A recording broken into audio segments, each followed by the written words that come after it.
Good morning students. आज हम पढ़ेंगे कंटिन्यूटी एंड डिफरेंशियबिलिटी का एक नया topic, derivative of functions in parametric form. कि पैरामेट्रिक फॉर्म में अगर कोई भी फंक्शन दे रखा है तो उसका डेरिवेटिव या डिफरेंशिएशन किस तरीके से फाइंड किया जाता है, उसी के बारे में आज हम डिस्कस करेंगे। तो सबसे पहले अपने को देखना है कि पैरामेट्रिक फॉर्म क्या होती है, यानी कि कोई भी फंक्शन यदि x और y किसी और वेरिएबल की फॉर्म में दे रखा होता है, उस फॉर्म को हम पैरामेट्रिक फॉर्म कहते हैं। और वहाँ पर अपने को dy by d x find करना है। तो dy by d x find करने के क्या तरीके हैं, उन सभी जो तरीके हैं उनके बारे में, जो भी टाइप्स है उनके बारे में यहाँ आज हम डिस्कस करते हैं। तो देखते हैं कि किस टाइप से इस क्वेश्चन को सॉल्व किया जाता है और इनका डेरिवेटिव फाइंड किया जाता है। तो सबसे पहले हम बात करते हैं कि आपको dy बाई डी एक्स की वैल्यू फाइंड करनी है।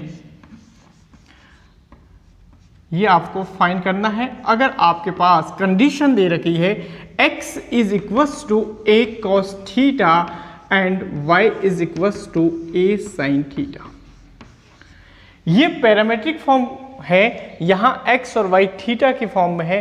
तो इस टाइप के क्वेश्चन को सॉल्व करने के बहुत ही सिंपल तरीके हैं, उसको हम डिस्कस करेंगे। सबसे पहले इस टाइप के क्वेश्चन में अपने को ये ध्यान रखना पड़ेगा कि यहाँ पर जो भी आपके पास ये वैल्यू दे रखी है x और y, वह किस वेरिएबल में दे रखी है उसके रेस्पेक्ट में उसका डिफरेंशिएशन करना है। यानी कि यहाँ अपने पास x is equal to a cos theta है, इसका मतलब x और थीटा में यह रिलेशन दे रखा है, वही यहाँ y और थीटा में रिलेशन दे रखा है। तो सबसे पहले हमें क्या करना पड़ेगा, जो फंक्शन जिसमें उनका रिलेशन दे रखा है, इन दो उनके रेस्पेक्ट में उसका डिफरेंशिएशन करना है। तो हमें dx की वैल्यू हमने जैसे कि यहाँ लिख ली a cos थीटा, तो हमें dx upon d theta find करना होगा। यानी कि x का थीटा के रेस्पेक्ट में डिफरेंशिएशन करना पड़ेगा।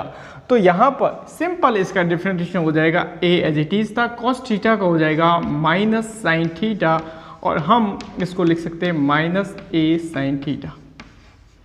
तो अपने पास रिजल्ट आ गया dx अपॉन डी थीटा जो था वो अपने पास आ जाएगा माइनस a साइन थीटा।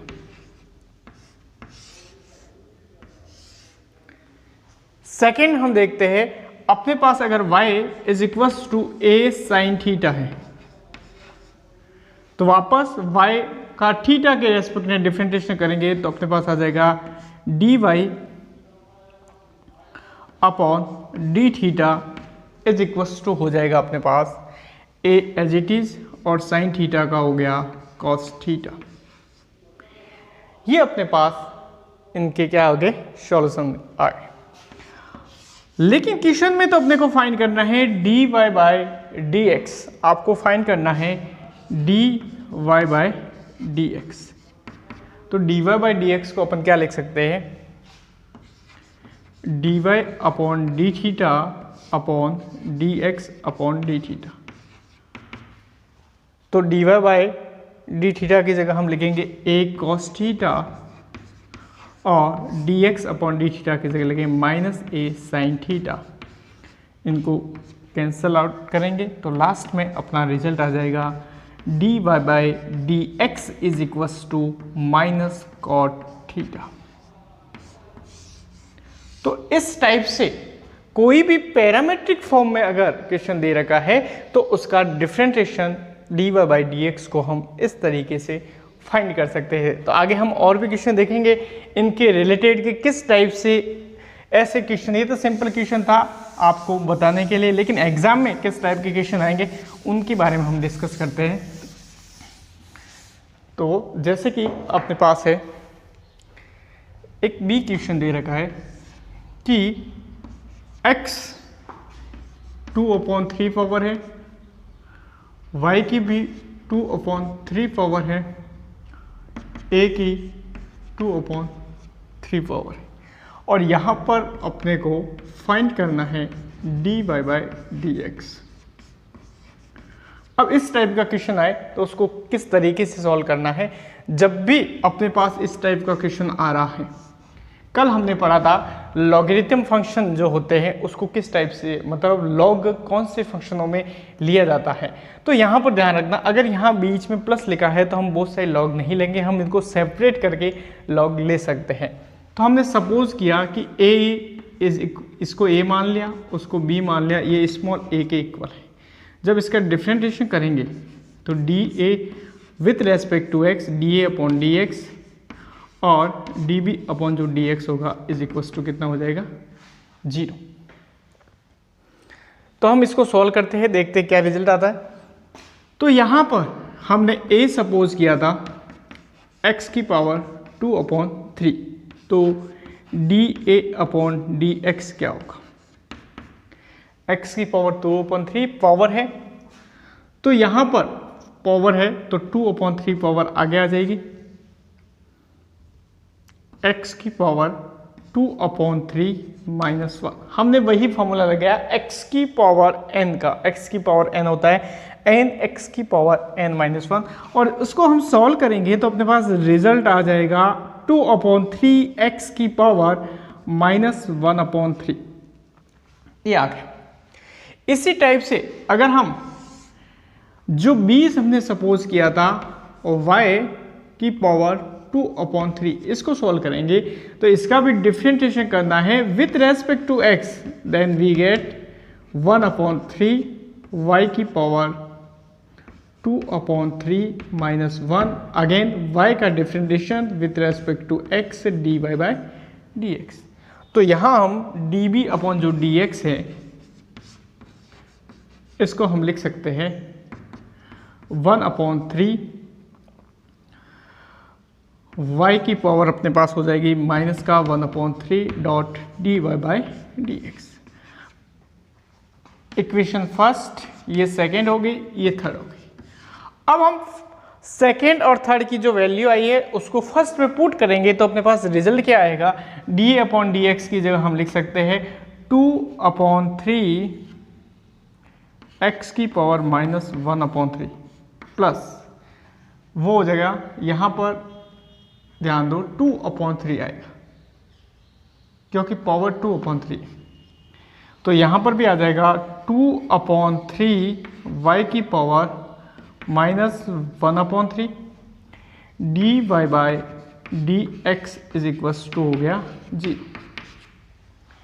यहाँ पर अगर इसको सॉल्व करेंगे 2/3 कैंसिल होके उधर चला जाएगा 0 में, और यहाँ पर हम बात करते हैं dy/dx की, तो dy/dx क्या आ जाएगा, ये वैल्यू उधर माइनस में चली जाएगी तो ये माइनस का हो जाएगा x अपॉन y की पावर -1/3, और इसको लिख सकते हैं -y/x की पावर 1/3। तो इस टाइप से भी अगर क्वेश्चन आए तो आप इसको सॉल्व कर सकते हैं सिंपल तरीके से। पैरामेट्रिक फॉर्म में अगर इसको करना है ये आप डायरेक्ट लगाओगे तब भी आंसर आ जाएगा। पैरामेट्रिक फॉर्म में यहाँ पर x और y की जगह हम कुछ वैल्यू थीटा के रूप में पुट करके भी इसको सॉल्व कर सकते हैं। एक और सवाल है अपने पास, जैसे कि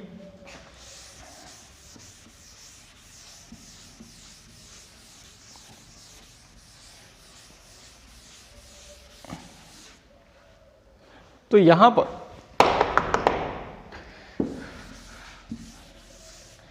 पर लिखा हुआ है कि अपने पास अगर सी क्वेश्चन कह रहा है कि x is equal to, very important question है, t की फॉर्म में x दे रखा है, डिफाइन है, ये x है, y ऑलरेडी दे रखा है cos cube t upon root of cos 2t। इसका हम डिफरेंशिएशन वापस वही पैरामेट्रिक फॉर्म में है तो dx का यानी x का डिफरेंशिएशन करेंगे t के रेस्पेक्ट में तो dx अपॉन dt यहाँ होगा। यहाँ पर हम a अपॉन v का फॉर्मूला लगाएंगे, फॉर्मूला कहता है कि पहले इसका स्क्वायर कर लो तो cos ऑफ 2t आ गया,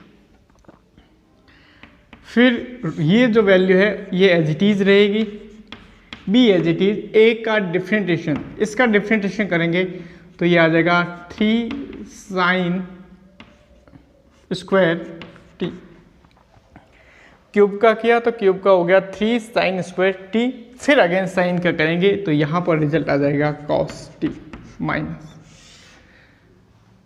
इसके आगे हम देखते हैं कि अपने को इसको एज इट इज रखना है, तो साइन क्यूब टी है वो एज इट इज रह गया, और रूट ऑफ कॉस 2t का करेंगे तो ध्यान दो रूट का होता है 1/2 रूट एक्स, तो यहाँ पर ये हो जाएगा 1/2 रूट कॉस ऑफ 2t, और अगेन कॉस 2t का करेंगे तो ये माइनस साइन 2t ये तो ये तो प्लस हो जाएगा, ये हो गया साइन 2t, और अगेन 2t का 2 हो जाएगा, 2 से ये कैंसिल हो जाएगा। तो dx/dt अपने पास आ गया। अगर मैं इसको एलसीएम लूँ, यहाँ नीचे 1 आ जाएगा, क्या रहेगा रिजल्ट उसको हम देखते हैं।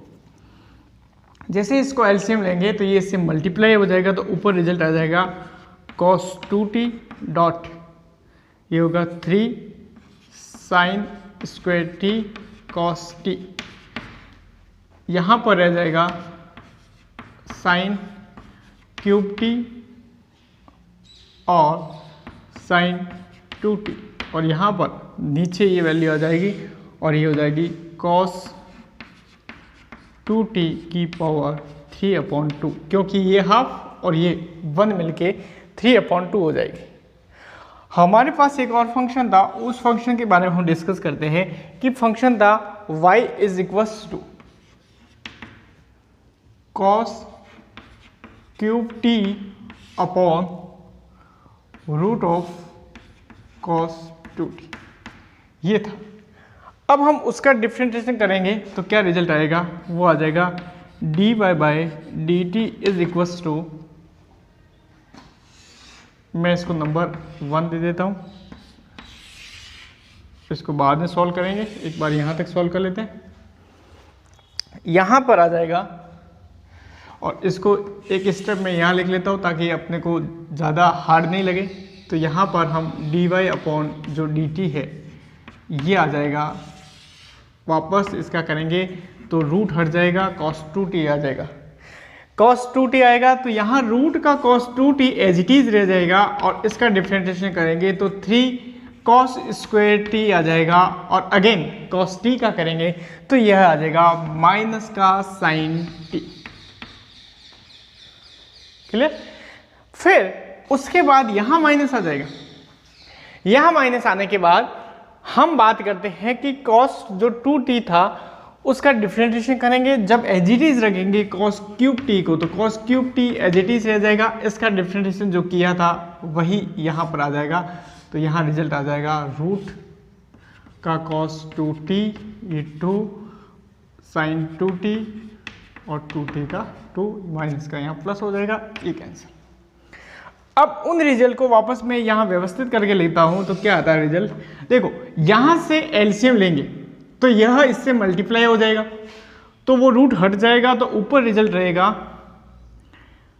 3 cos 2t, फिर आएगा cos square t sin t, और वो वैल्यू किस में है, माइनस में है, तो आगे आ जाएगा माइनस। प्लस में वैल्यू अपने को दिख रही है, प्लस में हो जाएगी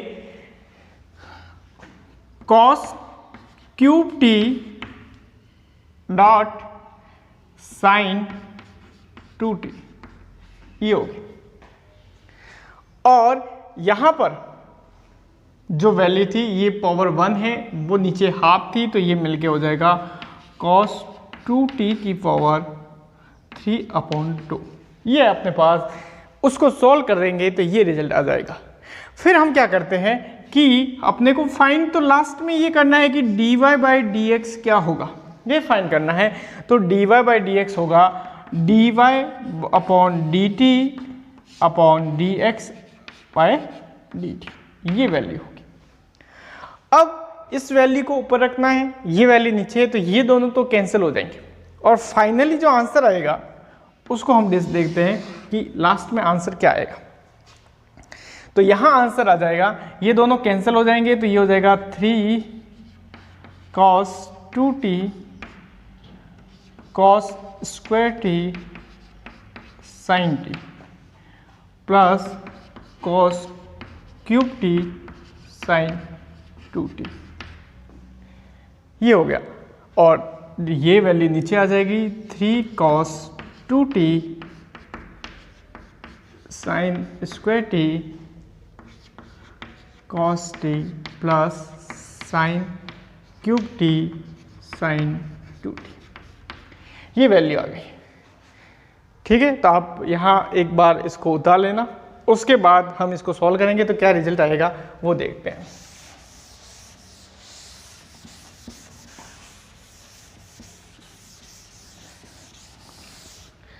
इस रिजल्ट के बाद हम देखते हैं कि अपने पास जो dy/dx रहेगा वो आखिरकार लास्ट में क्या वैल्यू आएगी वो अपन देख लेते हैं। तो वो अपने पास क्या होगा, देखो ध्यान दो, ये है cos 2t cos square t sin t।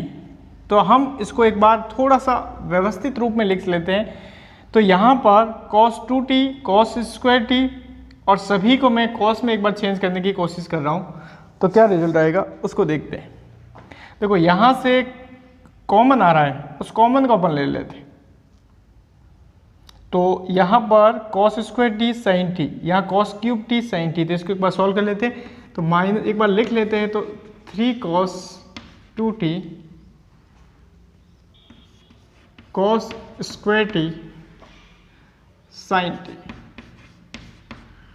और प्लस में है cos क्यूब t और sin 2t का हम वैल्यू लिख ले लें 2 sin t cos t। हम यहाँ पर cos 2t की वैल्यू रख लेते हैं, तो सभी फंक्शन एक बार सिंपल फॉर्म में आ जाएंगे। यहाँ पर -3, अब cos 2t को लिख सकते हैं 2 cos स्क्वायर t माइनस 1, ये आ गया रिजल्ट अपॉन। यहाँ पर हम देखते हैं वापस cos की वैल्यू रखते हैं। अगर इसको साइन में चेंज करेंगे तो 1 माइनस 2 साइन स्क्वायर t आ जाएगा। यहाँ पर साइन स्क्वायर t ऑलरेडी है, इधर cos t है,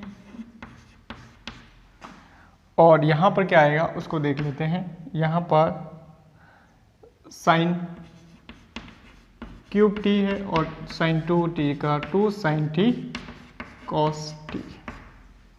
क्लियर? तो यहाँ पर इतना होने के बाद हम इस सवाल को कैसे सॉल्व करेंगे, हम क्या करते हैं कि इन दोनों में से अगर cos t और sin t को कॉमन ले लेते हैं तो रिजल्ट क्या आएगा। तो स्टार्टिंग में फर्स्ट में मैंने sin t और cos t को कॉमन ले लिया, sin t और cos t इसको ले लिया कॉमन। तो यहाँ से एक cos t ये sin t आ जाएगा, तो यहाँ पर रिजल्ट आ जाएगा 3, इसको मैं मल्टीप्लाई एक बार कर लूँ तो ये आ जाएगा 1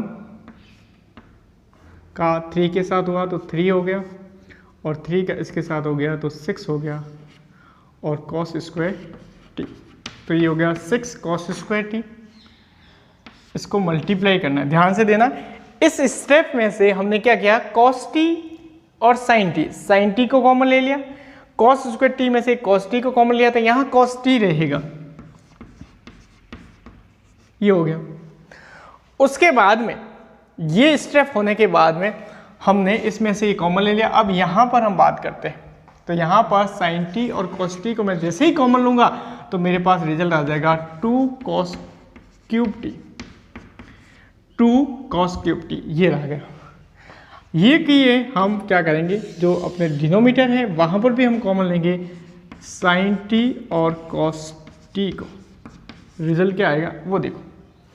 sin t और cos t, यहाँ sin t बचेगा तो हम इसको एक बार लिख सकेंगे 3 माइनस 2, और इसका मल्टीप्लाई करेंगे तो 3 आ जाएगा, और साइन स्क्वायर t उसका मल्टीप्लाई करना है। यहाँ से sin t cos t common आ गया तो sin t रह गया, तो यहाँ लिखेंगे sin t। उसके बाद में प्लस करेंगे हम, यहाँ से sin t और cos t को कॉमन लिया तो 2 sin क्यूब t रहेगा। इसको एक बार हटा देते हैं, फिर इसको अपन वापस सॉल्व करते, आगे सॉल्व करते हैं, क्या आएगा रिजल्ट वो देखो। dy/dx इज इक्वल्स टू क्या होगा, ये दोनों कैंसिल हो जाएंगे, मैं इसको मल्टीप्लाई करके लिख रहा हूँ तो ऊपर रिजल्ट आ जाएगा। 3 को cos t से किया तो 3 cos t हो गया। 6 को इससे किया तो माइनस 6 cos क्यूब t हो गया plus 2 cos cube t upon यहाँ पर आ गया 3 sin t minus 6 sin cube t plus 2 sin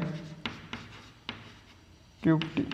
इसको सॉल्व करेंगे तो क्या आएगा, 6 में से ये गया तो इसको मैंने माइनस अगर कॉमन ले लो तो यहाँ पर पड़ेगा 4 cos cube t minus 3 cos t। और नीचे अगर हम देखें तो क्या बचेगा, 3 sin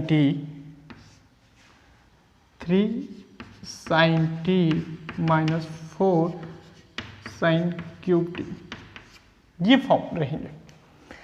और हम जानते हैं कि 4 cos क्यूब t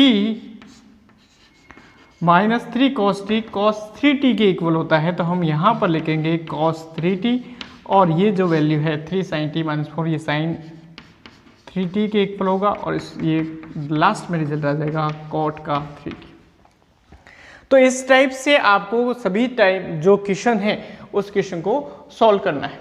ध्यान रखना है इस टाइप से आपके जो भी सवाल है वो आएंगे, आपको dy/dx की वैल्यू फाइंड करनी है। पैरामेट्रिक फॉर्म में कोई भी क्वेश्चन आए जैसे कि t की फॉर्म में है तो आपको dy/dt फाइंड करना है, x को भी है तो x के लिए dx/dt फाइंड करना है और लास्ट में dy/dx के लिए हम क्या करेंगे, dy/dt को डिवाइड करेंगे dx/dt से। एक लास्ट क्वेश्चन है उसका भी हम सॉल्यूशन निकालते हैं अभी। इसमें अपने को प्रूव करना है, शो करना है कि अगर आपको x की जगह root of a sine inverse T दे रखा है, y की जगह root of a cos inverse T दे रखा है, तो इसका जो फाइनली आंसर होगा वो फाइनली आंसर जो है वो आपके पास आ जाएगा माइनस का y/x। देखते हैं क्या लिखा हुआ, x इज इक्वल्स टू लिखा हुआ है root of a sine inverse t, y is equals to लिखा है root of a cos inverse t, ये लिखा हुआ। देखो कभी कभी इस टाइप के जो क्वेश्चन आते हैं उसको आप अलग तरीके से भी, ये कभी कभी जैसे कि ये क्वेश्चन हुआ ये बहुत हार्ड होते हैं तो अपन सिंपल तरीके से इसको करना है। तो यहाँ पर जो हमने इनवर्स ट्रिग्नोमेट्रिक फंक्शन के बारे में पढ़ा था उसके बारे में उनका यूज करके इन क्वेश्चन को सॉल्व कर सकते हैं और इतना सिंपल बना सकते हैं। कैसे, जैसे कि यहाँ पर x और y दे रखा है, मैं x और y में इस टाइप का ऑपरेशन लगाऊं कि अपने पास जो ये रिजल्ट आए इन दोनों का वो बहुत सिंपल हो जाए, जिसका डिफरेंशिएशन बहुत सिंपल हो जाए। तो यहाँ पर हम क्या करेंगे, अगर x और y को हम मल्टीप्लाई करते हैं तो रिजल्ट क्या आ जाएगा, root of a sine inverse T dot root of a cos inverse T.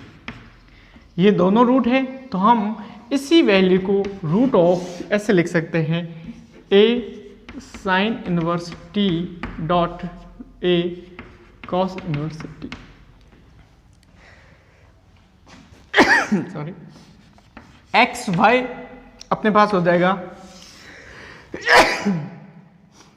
यहां पर रिजल्ट आ जाएगा, ये दोनों पावर हैं, दोनों एक ही पावर में है तो दोनों ऐड हो जाएगी। तो यहां पर a sine inverse T plus cos inverse T हो जाएगा।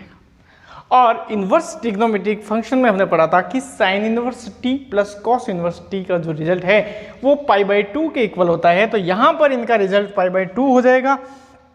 इस दरमियान क्या होगा आंसर, तो x और y जो आ जाएगा वो a के अंदर आ जाएगा, a की पावर π/2 और ये जो वैल्यू है वो कांस्टेंट है,